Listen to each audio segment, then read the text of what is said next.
Okay, on this one we come back on this side of the planet here to North America, and we're going to look at an ancient site here.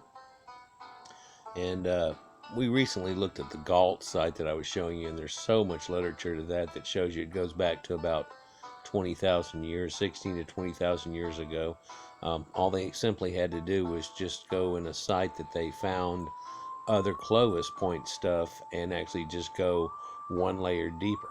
And I wonder if many of these sites they could do so if they were like looking at great sites and stuff. So, and we're going to zoom in here and come into Texas, and we go into the upper northeast part, just north of Dallas here, and there's some lake regions that are here that are evident, and big Interstate 30 that comes right through Dallas here, and cuts up north, goes through Greenville, and keeps going up through. And that's I-30, and here we cross a big lake system that's known as Lake Ray Hubbard. It's been a dammed up set, and then they have Lake Lavon, and indeed most of northeast DFW area feeds off these lakes and so on.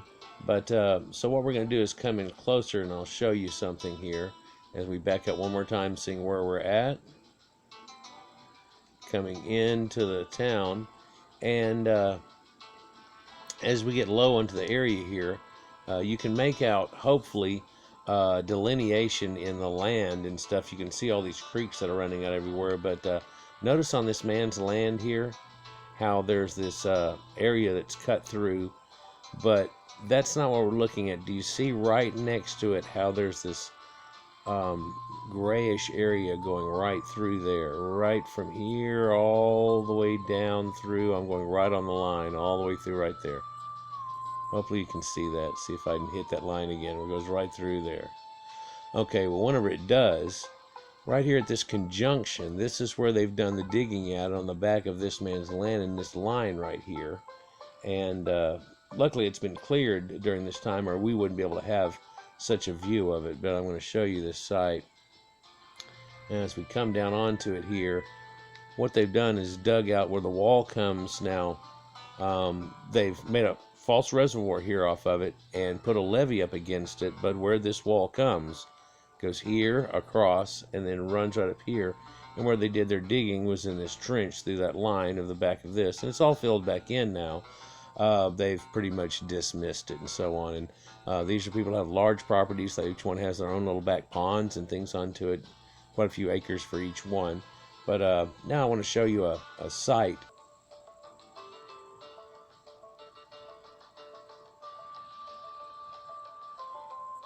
A strange thing here is right here in this sleepy little town in Texas that's really fairly new built, golf courses and everything. It's located Highway 66 and 205, but right off Interstate 30.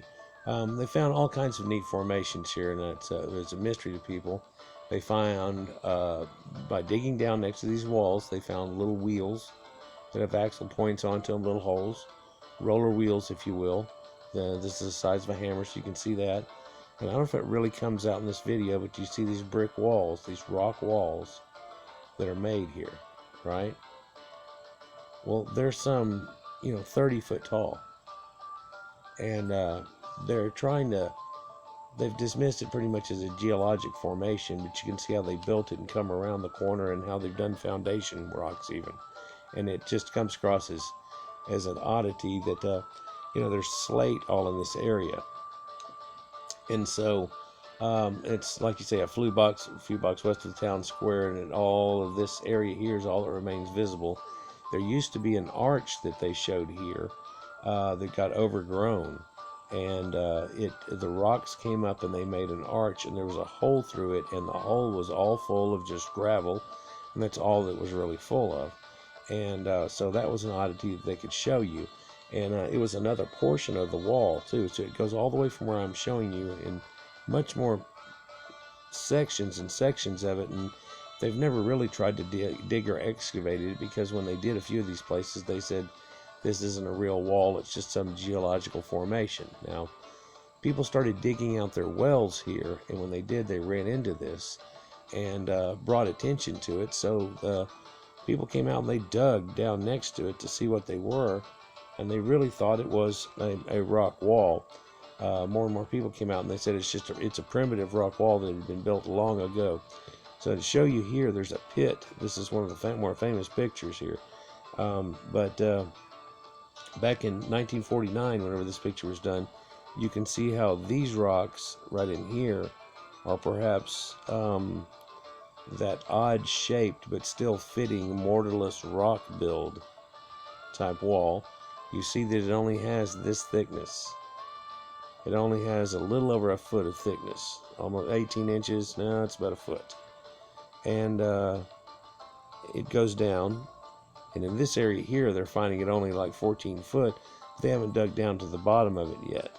Well, this was in the edge of that guy's farm in the back of it. This is the backyard I'm telling you about. And what's odd was when they found it here, this original hole that's right here that they had, it was covered up with giant flat pieces of slate, like a covering over the top of it in the shallow area, and then it led into this, which is strange. So that got everybody going, and of course, get some archaeologists and some geologists onto it. They checked into it, and they found that this family here had set up, the Boydston family had come from Illinois and settled on about 570 acres here shortly after.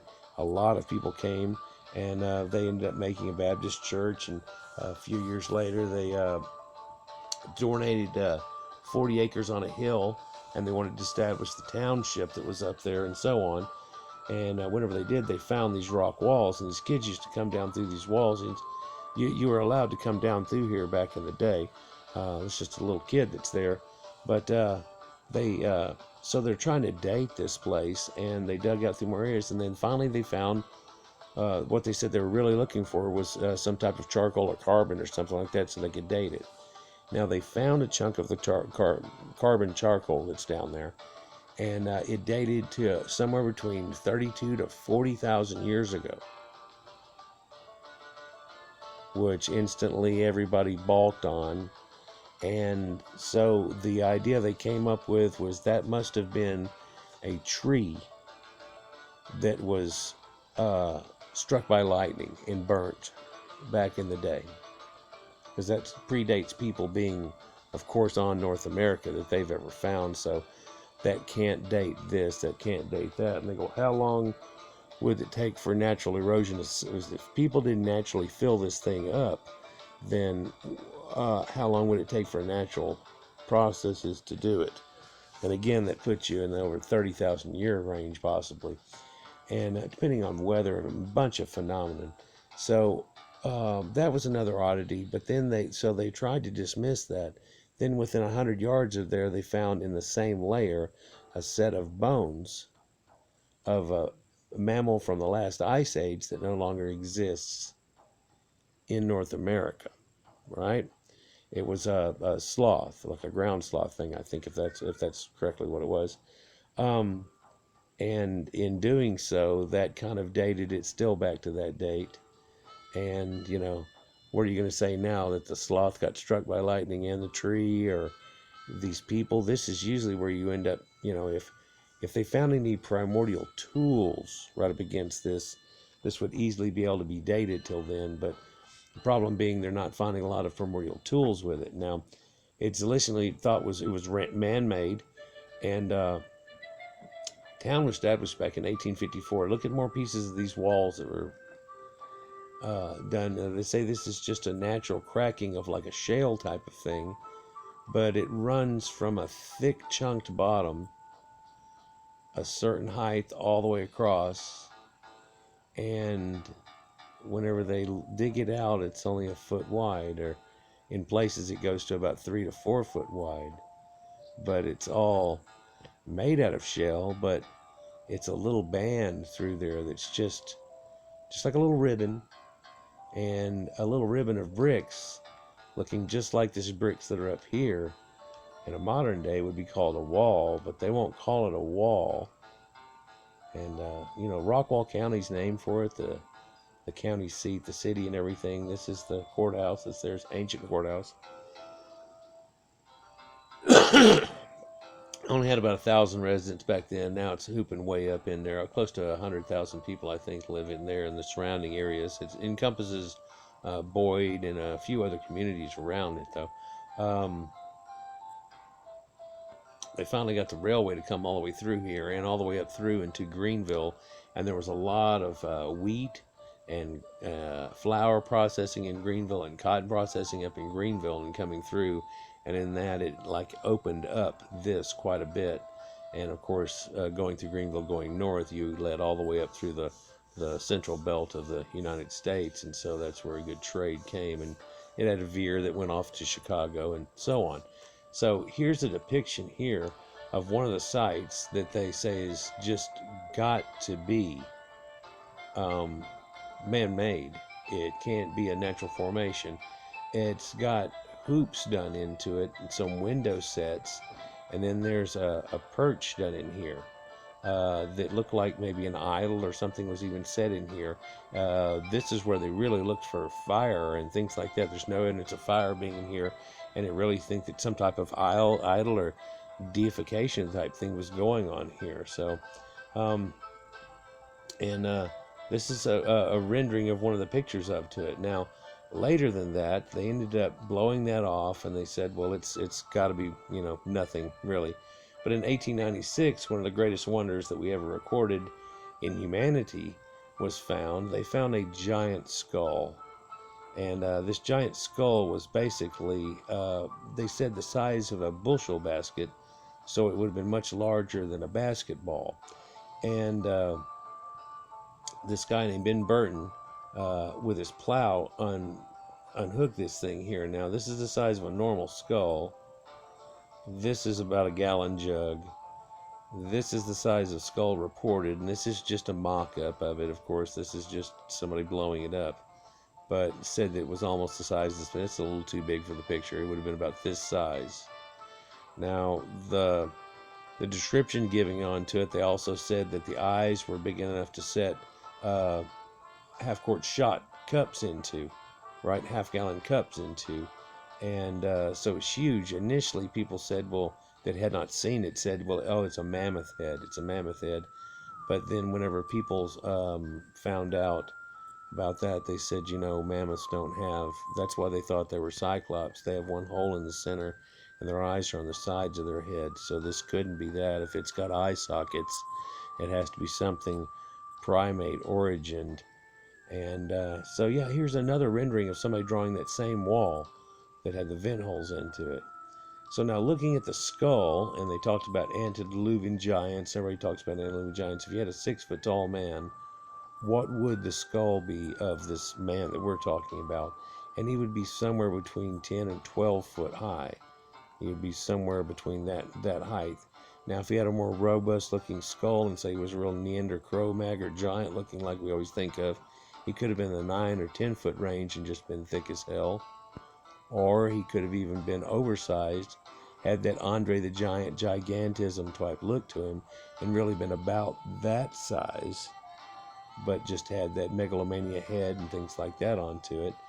And so that was, predictions they had back then. And thought the guy would weigh a little over 1,000 pounds. Then again, there it says the mammoth type skull. And there's even an old recording of that here that was in a magazine stuff, but then that had been retabulated into there. And then they showed a Wild West guide next to it that I don't think has anything to actually do with it, although it may have been the man. J.B. Burton. It said it was J.B. Burton on it, but look at these walls and this stepped effect too. And in one area, there's little platforms and steps and benches, and it curls and turns. Here's a real good look at a part of it where they had a window thing that had gone through here, right? And it comes and bends around the corner and continues on. Now, they never dug this out right here, but there's another piece of wall right here. If you could look, it's just 1 foot wide, stacked up shale. But in between this stacked up shale and this stacked up shale, there's at least 10, 15 foot of nothing but rubble and BS. Looks just like the stuff that's right up here on top, but it's rubble and BS. And they had ground water a few times in places, and hey, you're able to have a well. And they looked at places on them and stuff and saw how they were fit and locked in together and stuff, and the joints that are in them, and it kind of gives way to a strange idea.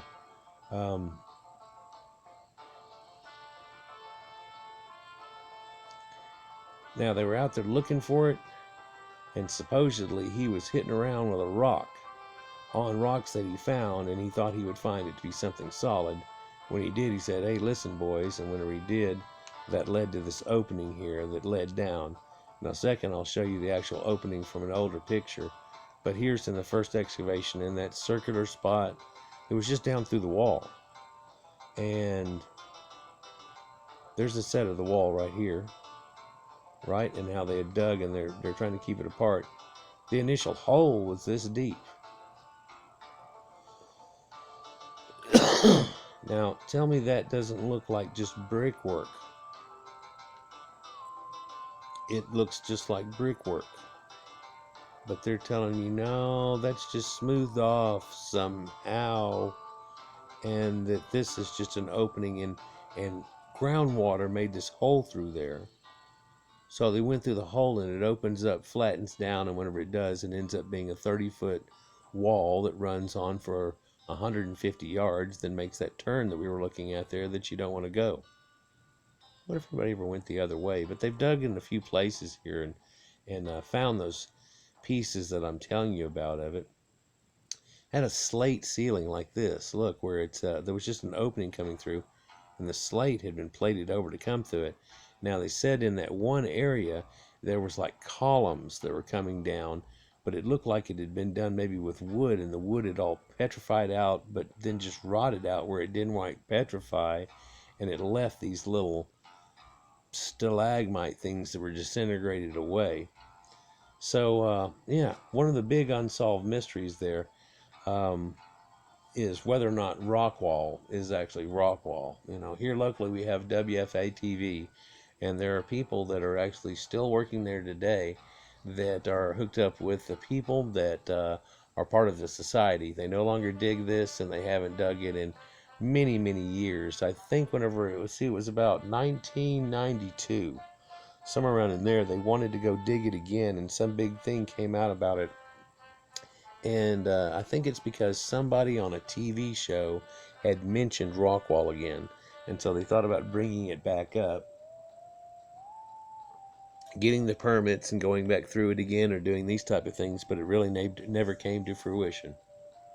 But yeah, so Neolithic site here that could be 32 to 40,000 years old, dating from carbon that's there and a dead body.